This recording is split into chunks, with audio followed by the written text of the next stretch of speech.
लेकिन आपने शादी नहीं की। आई am not gonna ask you कि शादी क्यों नहीं की। मेरे 2 सवाल हैं। पहला सवाल ये, औरत अगर शादी नहीं करती है तो फिर तो वो बेचारी हो जाती है, स्पेशली अगर उसकी एज भी बहुत ज़्यादा हो जाए तो वो बेचारी और ये कि कोई मसला ही होगा या like all the sympathy, all the negativity goes towards that.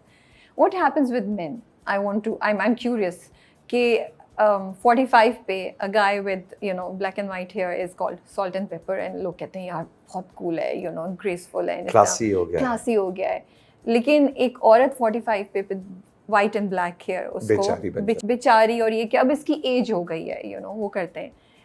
आपको क्या फील होता है दैट यू फील कि हाँ अब लोग ज़्यादा अप्रिशिएट करते हैं, you didn't have to face these kinds of statements या जजमेंट्स, या मर्दों के साथ भी ऐसी सलूक होता है? एक चीज़ इस पे मैं बड़ा हमेशा हैरान होता हूँ, इसी तुम्हारे सवाल से रिलेटेड, कि एक औरत जो 40 क्रॉस कर जाए उसके बारे में हमेशा कहा जाता है शादी नहीं हुई ना उसकी। एक मर्द जो 40 क्रॉस कर जाए उसके बारे में कहा जाता है शादी नहीं की ना उसने। शादी नहीं हुई और शादी नहीं की, ये कितना बड़ा फर्क है। भाई ये भी तो हो सकता है कि उस औरत ने शादी ना की हो बाय चॉइस, या मर्द की शादी हुई ना हो ड्यू टू डिफरेंट रीजंस, लेकिन ये वही जेंडर स्टीरियोटाइप्स हैं जो अभी तक हमारे माशरे के अंदर है। और ये बड़े अफसोस की बात है कि वो बेचारी, कोई आप वाली बात, उसकी हुई नहीं, और ये तो ऐसा, ये क्योंकि मर्द है और ये तो इस अपनी पूरी जिंदगी और अपने पूरे माशरे और पूरी दुनिया का मालिक है, तो इसकी अगर सिंगल है तो इसने नहीं की होगी, वरना क्या जी, वरना तो जी अब तौसीक हैदर के लिए क्या मसला है, एक से बढ़ के एक रिश्ता, तो सारी जिंदगी, और क्या कमी थी, उसको तो बहुत अपनी मर्जी का रिश्ता मिल जाना था।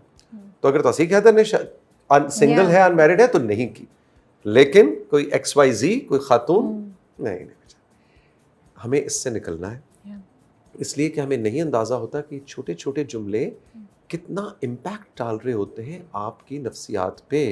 ठीक है आप बच्चे नहीं हैं, लेकिन शादी नहीं की और शादी नहीं हुई का बहुत फर्क है। एक तो मैं ये पॉइंट आउट करना चाह रहा था। अब now coming back to your question, मुझे जो ज़्यादा फीडबैक अपने सिंगलहुड पे मिला और अभी मिल रहा है वो ये है कि बुढ़ापे का सहारा कौन होगा। ओके, कंपेनियनशिप, औलाद, ओह ओके। भाई कौन व्हीलचेयर चलाएगा तुम्हारा, कौन अगर कुछ हो गया तो अस्पताल कौन लेके जाएगा, खिदमतें कौन करेगा। मैं फिर आगे से जवाबी सवाल करता हूँ और मैं ये कहता हूँ कि भैया ये बताएं, क्या आपकी ज़िंदगी में ऐसे कोई अंकल आंटी, कोई चाचा फुफ्फो नहीं है, कोई हमसायों में जानने वालों में जिनके माशाल्लाह 2-2 3-3 बच्चे हों, लेकिन उनका बुढ़ापा अकेला हो, कसमो पुरसी में गुजर रहा हो, अकेला गुजर रहा हो, मुल्क से बाहर चले गए, कुछ हो गया नहीं है, और वो या ख्याल नहीं रखते। और बहुत से ऐसे लोगों को मैं जानता हूं कि जो सिंगल रहे या औलाद नहीं हुई, लेकिन बुढ़ापा इतना कंफर्टेबल गुजरा कि ये आपकी अपनी शख्सियत होती है जो बुढ़ापे में या तो आपको अकेला छोड़ देती है, और या आप बे औलाद हो के भी आपकी एक आवाज पे 10 लोग दौड़े चले आते हैं। तो आई एम सो पॉजिटिव, मेरा ख्याल है अल्लाह करे तो बुढ़ापे में किसी सहारे की जरूरत ही ना पड़े, चलते फिरते इस दुनिया से चले जाए। लेकिन अगर पड़ भी गई तो मुझे पता है मेरी आवाज एक के ऊपर कम से कम कोई 15-20 ऐसे लोग आके खड़े हो जाएंगे मेरे साथ जो औलाद से ज्यादा मेरा ख्याल रखें। तो कभी ये जब आप बातें सुनते हैं, कभी अंदर से डर नहीं आया कि हाँ यार वाकई मतलब कौन मेरा ख्याल करेगा? कभी और आया तो आपने उस सोच को कैसे डिनाई किया? नहीं, कभी नहीं आया। कभी नहीं आया। And companionship, what about that? Again देखो राबिया, अकेले होने और तन्हा होने में फर्क है। ओके, कि मैं अकेला हो के भी तन्हा नहीं होता।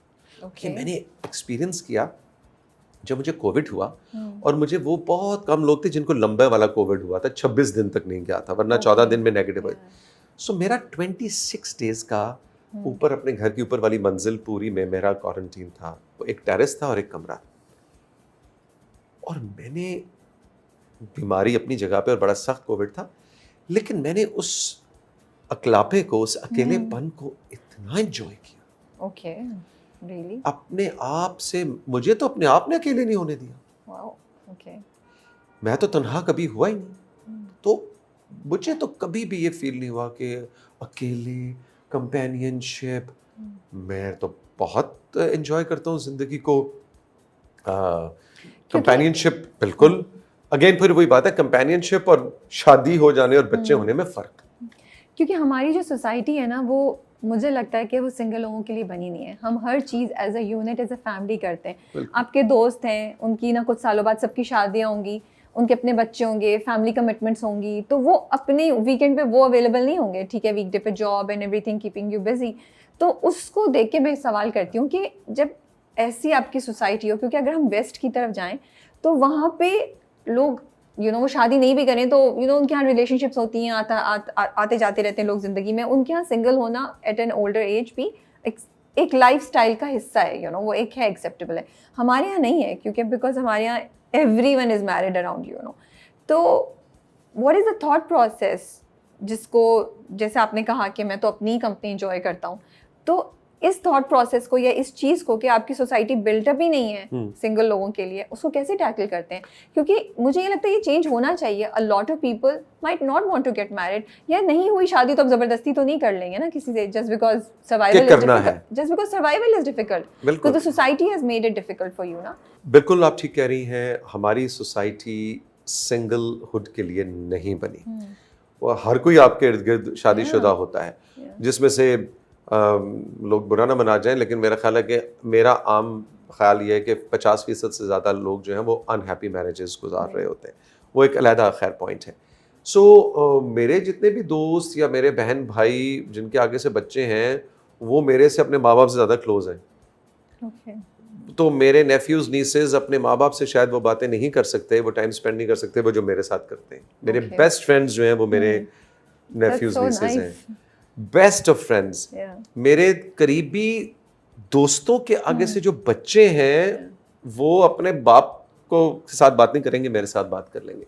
तो अगेन बायोलॉजिकल फादर होना या बायोलॉजिकल मदर होना भी एक बिल्कुल अलग चीज़ है, लेकिन माँ जैसी या बाप जैसा होना भी एक बहुत खूबसूरत रिलेशनशिप डेवलप करना other than the blood relations. Rabia, मैं फिर कहूँगा ये सारी चीज़ें आपके अंदर होती हैं।